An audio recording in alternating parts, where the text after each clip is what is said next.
Class 11 में हम trading and profit loss account कैसे बनाते थे, trading and profit and loss account सीखे थे।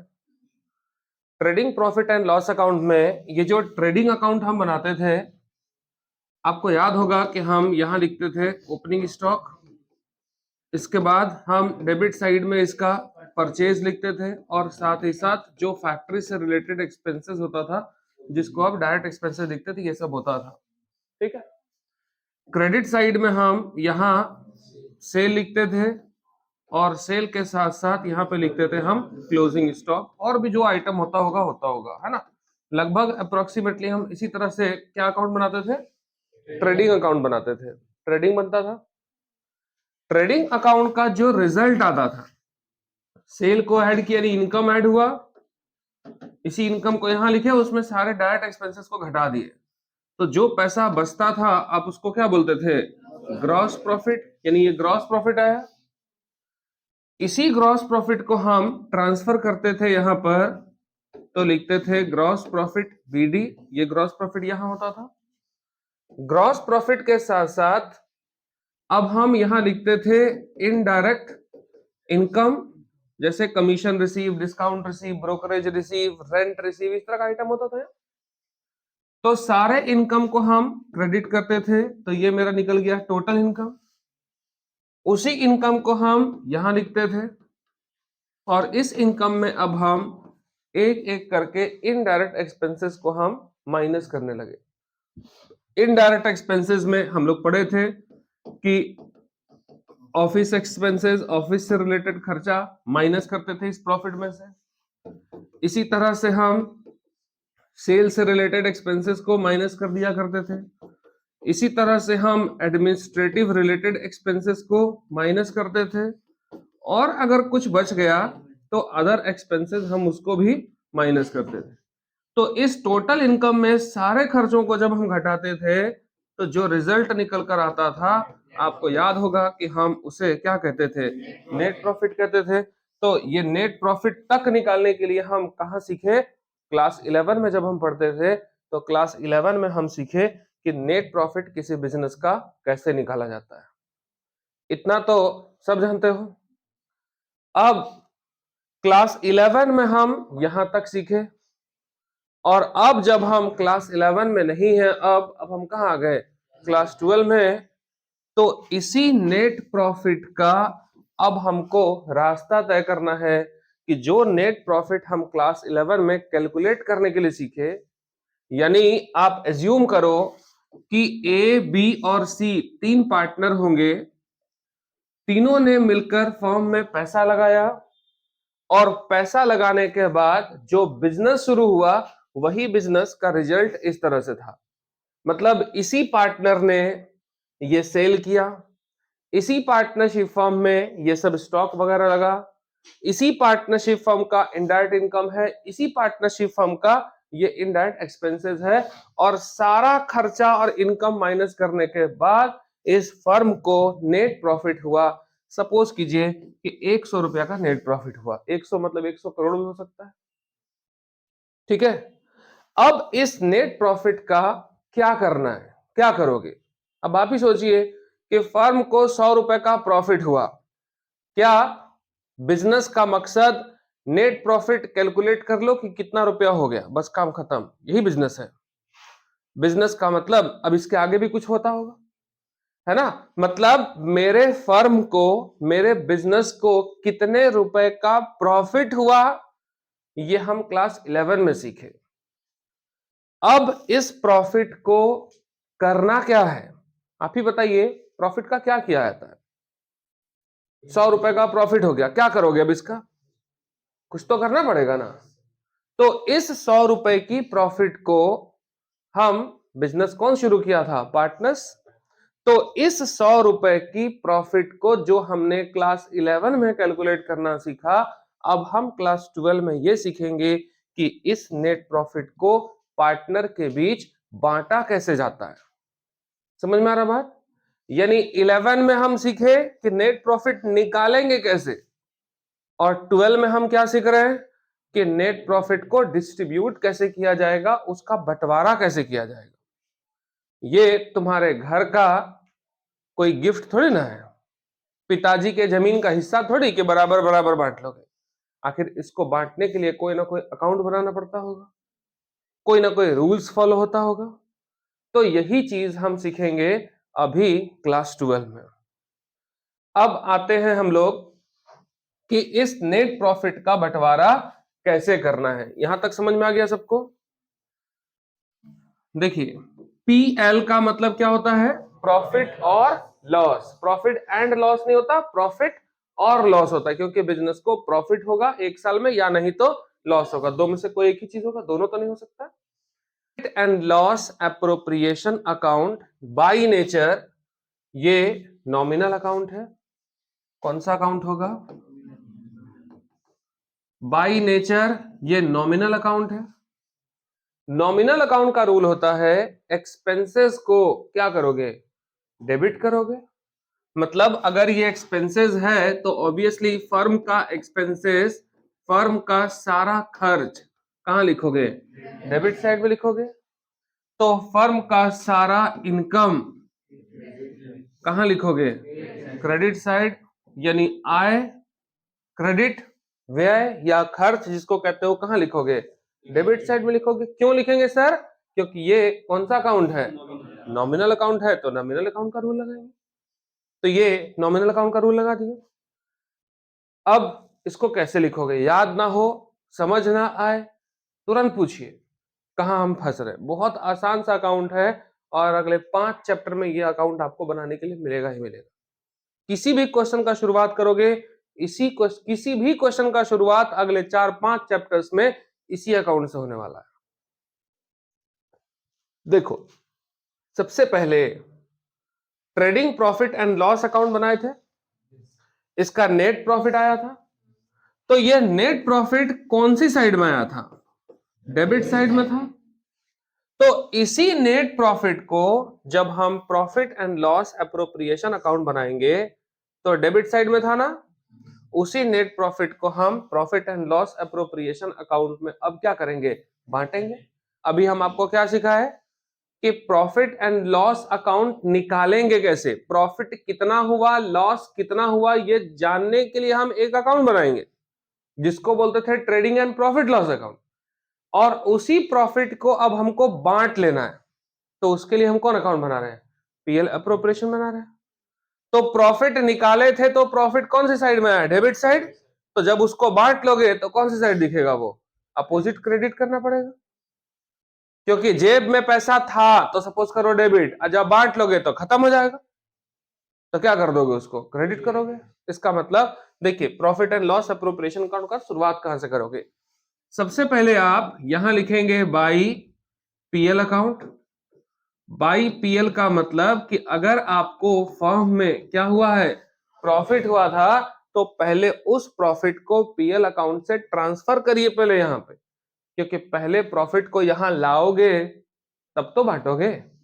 तो जो प्रॉफिट हमको फर्म में हुआ था, जो हम क्लास 11 में पढ़े थे, उस प्रॉफिट को कैलकुलेट करोगे और कैलकुलेट करने के बाद पहले उसको यहाँ पे ट्रांसफर करोगे। जो भी प्रॉफिट आया उस प्रॉफिट को पहले हम यहां लिखेंगे। अब याद रखना, अब हम फर्म हैं और आप सब मेरे पार्टनर। किसी भी वजह से मेरे फर्म का इनकम अगर बढ़ रहा है तो उसको क्रेडिट साइड लिखेंगे, क्योंकि क्रेडिट में कौन सा आइटम लिखते हो? इनकम। और फर्म अगर आपका खर्च पे कर रहा है तो उसको कहां लिखोगे? Debit side. लेकिन ख्याल इस बात का रहे कि हम पीएल अप्रोप्रिएशन बना रहे हैं, तो प्रॉफिट एंड लॉस एप्रोप्रिएशन में एक साइड रहेगा फर्म। फर्म का मतलब साझेदारी व्यापार है ना, यानी एक साइड तुम्हारा साझेदारी व्यापार है, ठीक है ना। यानी एक साइड में बिजनेस है और एक साइड में कौन कौन है? पार्टनर है। Profit and loss appropriation account बनाओगे तो बस इस बात का ख्याल रखिएगा कि कोई भी ऐसा इनकम जो हमको हो रहा है किससे? अपने पार्टनर से मिल रहा है, तो वो पीएल अप्रोप्रिएशन में कौन सी साइड जाएगा? क्रेडिट साइड जाएगा। याद हो रहा है? और कोई भी ऐसा खर्च जो फर्म कर रहा है किसके लिए? पार्टनर के लिए, है ना? यानी फर्म अगर अपने पार्टनर को कोई पेमेंट करेगा तो इस अकाउंट में कहां जाएगा वो? Debit side. यानी हम फर्म हैं और आप मेरे पार्टनर अगर हो तो जो पैसा हम आपको देंगे वो इस अकाउंट की कौन से साइड? Debit side. समझ रहे हो बात? और जो पैसा आपसे मुझे मिलेगा वो कौन सी साइड? Credit side. इजी है। लेकिन सिर्फ फर्म और पार्टनर के बीच का बात यहां होना चाहिए, अदर देन पार्टनर। जैसे यहां पर मेरा स्टाफ होगा, यहां मेरे वर्कर्स होंगे, यहां मेरा मकान मालिक है। इन सब का खर्चा अगर बाकी है तो इन चीजों को हम यहां से रिकॉर्ड नहीं करते, यहां नहीं लिखना उसको। यहां सिर्फ किसको लिखना है? तो जो पैसा हमको, हम फर्म, जो पैसा हमको मिल रहा है, किससे मिल रहा है? अपने पार्टनर से मिल रहा है, सिर्फ उसी को लिखेंगे। और ऐसा खर्च जो हम दे रहे हैं किसको? अपने पार्टनर को दे रहे हैं, सिर्फ हम उसको यहां लिखेंगे। अदर देन पार्टनर अगर कोई खर्चा ड्यू भी है तो हम उसको इग्नोर करेंगे, क्योंकि इन सब का ट्रीटमेंट कहां होता है? ट्रेडिंग एंड पीएल अकाउंट में होता है। तो ये सारा खर्चा ऑलरेडी हम कहां लिख चुके होंगे? ट्रेडिंग एंड पीएल अकाउंट में हम ऑलरेडी लिख चुके होंगे। तो ऑलरेडी ये सारा खर्चा पे करने के बाद ही तब ना नेट प्रॉफिट आया होगा। अब आप ही सोचिए, इन सब का पेमेंट हम किए ही नहीं तो नेट प्रॉफिट आया होगा कभी भी? हमको फीस मिला 1 लाख रुपया, बिजली बिल दिए ही नहीं और हम बोल दिए कि प्रॉफिट होगा, कभी होगा? कभी भी। तो सारा खर्चा माइनस प्लस करने के बाद जो रिजल्ट आता है उसी को ना नेट प्रॉफिट कहोगे। इसलिए इस अकाउंट को बनाते समय आपको सिर्फ इस बात का ध्यान रखना है कि अगर हम फर्म है तो जो खर्चा हम आपको पे कर रहे हैं, सिर्फ ऐसे एक्सपेंसेस को ही हमको कहां लिखना है? Debit side. फर्म किसको दे रहा है? पार्टनर को। तो फर्म अपने पार्टनर को जो पैसा पे कर रहा है वो कौन सी साइड लिखोगे? Debit side. और फर्म अपने पार्टनर से जो पैसा ले रहा है वो कहां लिखोगे? क्रेडिट साइड में। समझ में आया? इसके अलावे इस अकाउंट में और कुछ भी नहीं होता। अब जरा सोचिए, अगर फर्म कुछ इनकम अर्न कर रहा है, कुछ कमा रहा है, क्या कमा सकता है? क्या ले सकता है? अगर हम फर्म हैं और आप मेरे पार्टनर हो तो हम आपसे इनकम कैसे कमा सकते हैं? तो आपसे इनकम कमाने का मेरे पास एक ही जुगाड़ है, जिसको आप इंटरेस्ट ऑन ड्रॉइंग्स कहते हो। समझ रहे बात? यानी अगर आपने मेरे फर्म से पैसा विड्रॉ किया होगा, निकाला होगा, तो हम क्या तुमको छोड़ देंगे? जितना पैसा लेके गए थे कल को उस पर इंटरेस्ट निकाल कर लेकर के आना। तो देखिए, अगर आप 1 लाख रुपया फर्म से निकाले थे तो कल परसों या 2 महीने बाद 1 लाख रुपया दे दिए, तो क्या ये मेरा इनकम है? इसलिए ध्यान रखिएगा, ड्रॉइंग्स को यहां नहीं लिखना है, क्योंकि ड्रॉइंग्स मेरा इनकम थोड़ी है। अगर आप फर्म से 5 लाख निकाले और 2 महीने बाद वही 5 लाख रुपया लाके दे दिए, बताइए मेरा इनकम हुआ? इसलिए ड्रॉइंग्स को पीएल अप्रोप्रिएशन में नहीं लिखना है। लेकिन हां, 5 लाख निकाले थे, 2 महीने बाद 5,50,000 रुपया अगर आप हमको देते हो, इनकम कितना हुआ मेरे लिए? जो 50,000 रुपया उस पर इंटरेस्ट लगा वही मेरे लिए इनकम है ना। तो जो 50,000 रुपया इंटरेस्ट लगा, उस इंटरेस्ट को कहां लिखोगे? क्रेडिट साइड के लिए, क्योंकि ड्रॉइंग्स इनकम नहीं है, उस पे लगने वाला इंटरेस्ट हमारे लिए इनकम जरूर है, तो यहां लिख लोगे। हो गया काम खत्म। इनकम के तौर पर और कुछ नहीं होता है, बस यही 2 आइटम होता है। अब आप क्या कीजिएगा, इन दोनों को ऐड कीजिएगा और इसको यहां टोटल कर लीजिएगा। तो ये आपका होगा टोटल इनकम। उसी टोटल इनकम को आप यहां भी उसको टोटल कर लीजिएगा। हो गया। अब आपके हाथ में टोटल पेमेंट आ गया, टोटल पैसा आ गया। अब हम पहले ही सीख चुके हैं कि एक फर्म से पार्टनर को क्या क्या मिलता है। यानी अगर आप पार्टनर हो तो हम फर्म है, तो हम आपको क्या देंगे, क्या क्या देते हैं आपको। सबसे पहले अगर आप मेरे पार्टनर हो तो आप में से जो भी पार्टनर जिन्होंने भी कैपिटल इंट्रोड्यूस किया होगा, हम उसके कैपिटल पर उसको क्या देते थे, इंटरेस्ट देते थे। अगर डीड में लिखा हुआ है तो, नहीं लिखा हुआ है तो कोई बात नहीं, वो अलग मैटर है। लेकिन अगर लिखा है तो सबसे पहले हम आपको क्या देंगे, इंटरेस्ट ऑन कैपिटल देंगे। अगर ए है बी है, सपोज करो पार्टनर, तो ए का इंटरेस्ट, और बी अगर पार्टनर है तो बी का इंटरेस्ट, दोनों टोटल ऐड करने के बाद ये इंटरेस्ट उसको पेड कर दो। तो जो भी उसका कैपिटल होगा, जो भी उसका रेशियो होगा, उसमें मेंशन किया होगा, जितना लिखा होगा पहले हम उसको इंटरेस्ट देंगे। अब सोचिए, प्रॉफिट हुआ था, जो पार्टनर जितना कैपिटल लगाया उसके अकॉर्डिंग उसको हम इंटरेस्ट दे दिए, तो ये प्रॉफिट बढ़ जाएगा कि घट जाएगा? प्रॉफिट हुआ, इंटरेस्ट ऑन कैपिटल निकाले, बोले ले भाई ले ले, तो ये मेरा जो प्रॉफिट था वो थोड़ा सा क्या होगा, घट जाएगा। पार्टनर को और क्या मिलेगा, जो पार्टनर एक्टिव पार्टनर होंगे, हम स्लिपिंग की बात नहीं कर रहे, जो पार्टनर एक्टिव होगा, काम कर रहा होगा, मैनेजमेंट में इन्वॉल्व होगा, तो उसको उसके काम के बदले में सैलरी चाहिए होगा। कुछ पार्टनर मेरे पास कमीशन बेस्ड में होंगे तो कमीशन चाहिए होगा।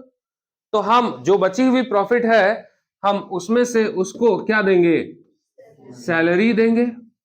लेकिन किसको, सैलरी टू पार्टनर। क्या एम्प्लॉय का सैलरी दोगे? हाँ, नहीं, सैलरी किसको देना है, पार्टनर को देना है। सैलरी के साथ साथ कमीशन भी देंगे, लेकिन सिर्फ किसको, पार्टनर का कमीशन होना चाहिए। क्या पार्टनर को और कुछ दिया जाता है क्या? सैलरी दे दिए, कैपिटल पर इंटरेस्ट दे दिए, कमीशन भी दे दिए। पार्टनर को इंटरेस्ट ऑन लोन देते थे ना, लेकिन अभी हम क्या बोले आपको कि लोन को एप्रोप्रिएशन नहीं माना जाता, इसलिए हम लोन पार्टनर का ही है, हम पार्टनर को ही उसका पेमेंट कर रहे हैं, लेकिन पीएल एप्रोप्रिएशन में उसके लिए जगह नहीं होता, हम उसको एप्रोप्रिएशन नहीं मानते। तो ये सारा पेमेंट हम देंगे। प्रॉफिट बचा होगा, यानी जो प्रॉफिट हुआ था हम उसमें से सबसे पहले क्या दिए, सबसे पहले इंटरेस्ट ऑन कैपिटल दिए, थोड़ा कम हुआ प्रॉफिट, थोड़ा फिर सैलरी जिसको देना था, जो एक्टिव पार्टनर होंगे उसी को सैलरी दिए होंगे, तो सैलरी दे दिए, थोड़ा प्रॉफिट और घट गया।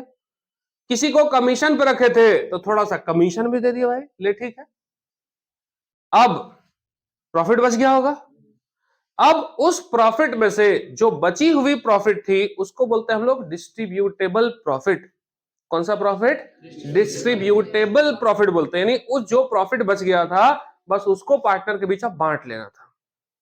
लेकिन जो बची हुई प्रॉफिट है जिसको डिस्ट्रीब्यूटेबल प्रॉफिट बोलते हैं, पार्टनर ये डिसाइड करेगा कि देख भाई, अगर बची हुई प्रॉफिट को आपस में मिलकर बांट लिए और कल को फर्म में अगर कोई समस्या हो जाए, कोई तकलीफ हो जाए, तो फिर हम उसका सामना कैसे करेंगे?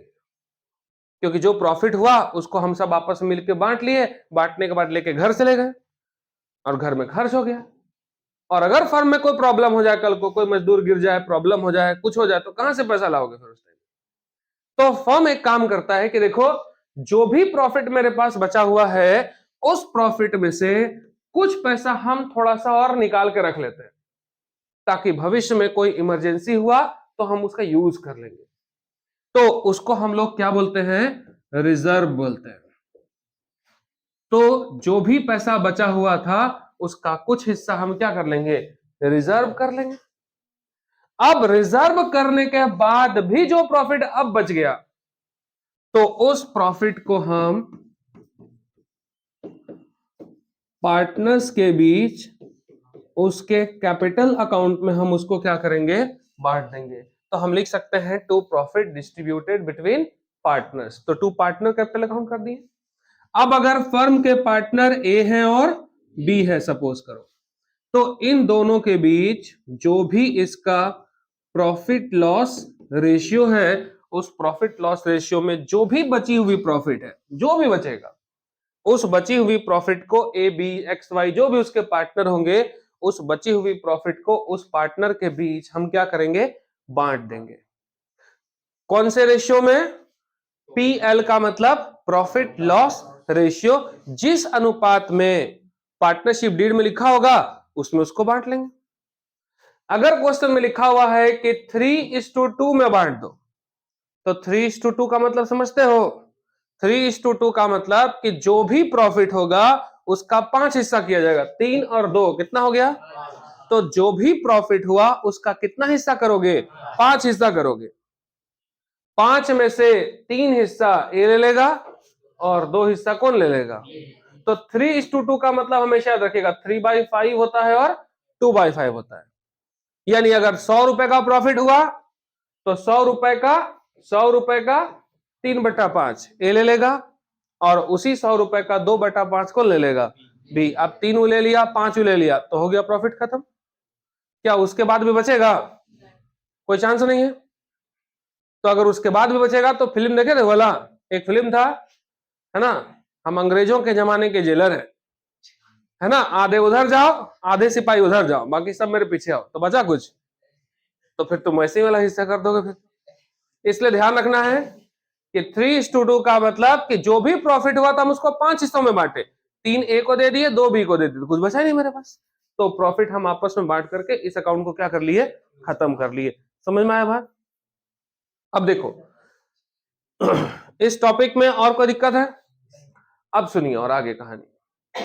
मान लीजिए कि सर अगर इंटरेस्ट ऑन लोन दिया हुआ है, हम थोड़ा चेंज कर रहे हैं अब यहां पे तरीका। मान लीजिए कि किसी क्वेश्चन में इंटरेस्ट ऑन लोन, मान लीजिए कि 50 रुपया, 20 रुपया, 1,000 रुपया, कुछ भी दिया हुआ है। अगर दिया हुआ है तो क्या करेंगे? क्या हम प्रॉफिट एंड लॉस अकाउंट बनाने जाएंगे बैठ के? अब ये इंटरेस्ट ऑन लोन कहां चार्ज होना चाहिए था? ट्रेडिंग एंड पीएल में चार्ज होना चाहिए था। अगर मान लीजिए सैलरी लिखा रहेगा लेकिन मैनेजर का सैलरी लिखा रहेगा, तो ये सब आइटम कहां जाना चाहिए था? ट्रेडिंग एंड पीएल अकाउंट का आइटम था, तो ये पीएल अकाउंट में जाना चाहिए था। तो क्या सर अब हम पीएल एप्रोप्रिएशन अकाउंट छोड़कर क्या ट्रेडिंग एंड पीएल अकाउंट बनाने लगे अब? क्योंकि हम क्लास 12 में पढ़ रहे हैं। तो क्या 11 वाला अकाउंट फिर से पहले ट्रेडिंग पीएल अकाउंट बनाएंगे, फिर इसको माइनस करेंगे, फिर लाएंगे प्रॉफिट? देखिए क्या कीजिएगा, कोई भी ऐसा आइटम जो एप्रोप्रिएशन नहीं है, अगर आपके क्वेश्चन में दिया हुआ है, इट में भी दे दे, फिर भी बोलेगा इस साल फर्म को प्रॉफिट हुआ 1,000, सैलरी दिया है, कमीशन दिया है, इंटरेस्ट ऑन कैपिटल दिए, ये तो दिया ही है, लेकिन इन सब के साथ साथ आपको लिख दिया कि इंटरेस्ट ऑन लोन भी बाकी है, सैलरी है मैनेजर का वो भी बाकी है।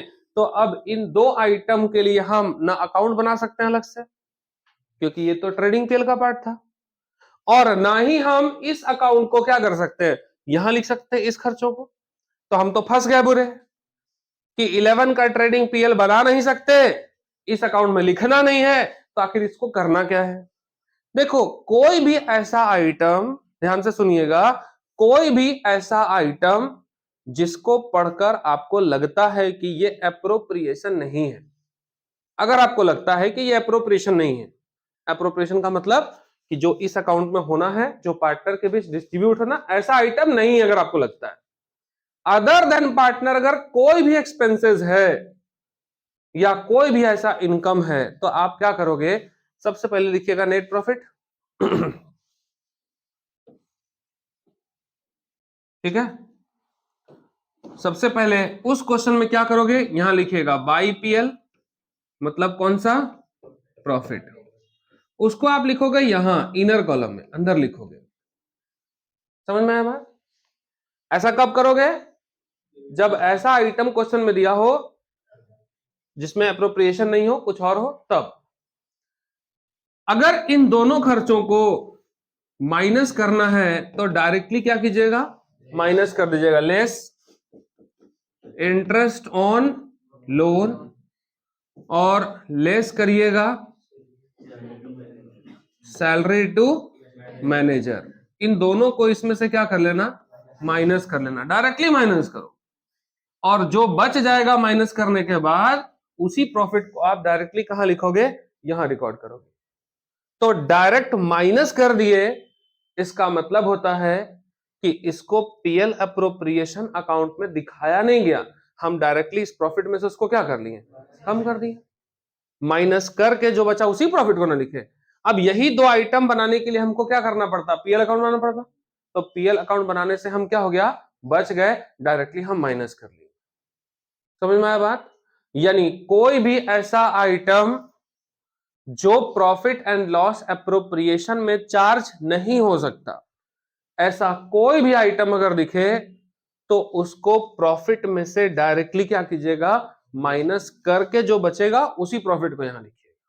और इसके बाद जो अकाउंट जैसे बनाते थे, इस अकाउंट को बिल्कुल वैसे ही बनाइएगा और सॉल्व कर दीजिएगा। अब मान लीजिए कि क्वेश्चन में प्रॉफिट का रेशियो क्या होगा, लिखा ही नहीं, साइलेंट है ना, यानी सारा खर्चा देने के बाद जो प्रॉफिट बचेगा उसको पार्टनर के बीच अगर कह दिया कि 3:2 में बांटना है तब तो ठीक है, लेकिन अगर ये अनुपात दिया ही नहीं है कि कैसे बांटना है, तो हम इस टॉपिक से ठीक पहले क्या पढ़े थे, रूल पढ़े थे, rule applicable in absence of deed.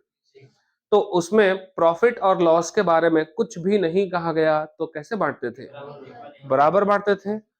इस अकाउंट में भी याद रखिएगा कि यदि क्वेश्चन में मेंशन नहीं है कि कैसे बांटना है, तो आपको ध्यान रखना है, अपने आप वो रूल यहां अप्लाई हो जाएगा, आपको बोलेगा नहीं कि रूल लगाओ। प्रॉफिट लॉस के बारे में नहीं दिया हुआ है कि कैसे बांटना है, दिया है तो रेशियो में बांटो, जैसे बोला वैसे बांटो। कुछ नहीं दिया तो अपने मन से आपको याद रखना है कि दो पार्टनर में बराबर का मतलब क्या होता है, 1:1। दो पार्टनर में बराबर बांटता है ना, तो 1:1, तो 1:1 का मतलब क्या होता है, 1:1 कितना हो गया, 1/2 और 1/2 हो गया। तीन पार्टनर में इक्वल का मतलब क्या होता है, 1:1:1, तीन पार्टनर में बराबर हो गया, मतलब कितना, 1/3, 1/3 और 1/3, यानी जो भी प्रॉफिट हुआ हम उसका 3 हिस्सा किए, एक एक तो तीनों को दे दिए। इसी तरह से चार पार्टनर में इक्वल मतलब क्या होता, 1/4 ईच हो जाता। पांच में इक्वल का मतलब 1/5 हो जाता। ठीक है, तो मैक्सिमम मैक्सिमम शुरू से लेके लास्ट तक कोई भी profit and loss appropriation account का कैसा भी खतरनाक क्वेश्चन हो जाए, मिनिमम रहेगा, इससे कम रहेगा, इससे ज्यादा एक भी आइटम आपको आपके एग्जाम में, आपके बुक में, आपके बुक के इलस्ट्रेशन में, एग्जाम्पल में कहीं देखने के लिए नहीं मिलेगा। ठीक है।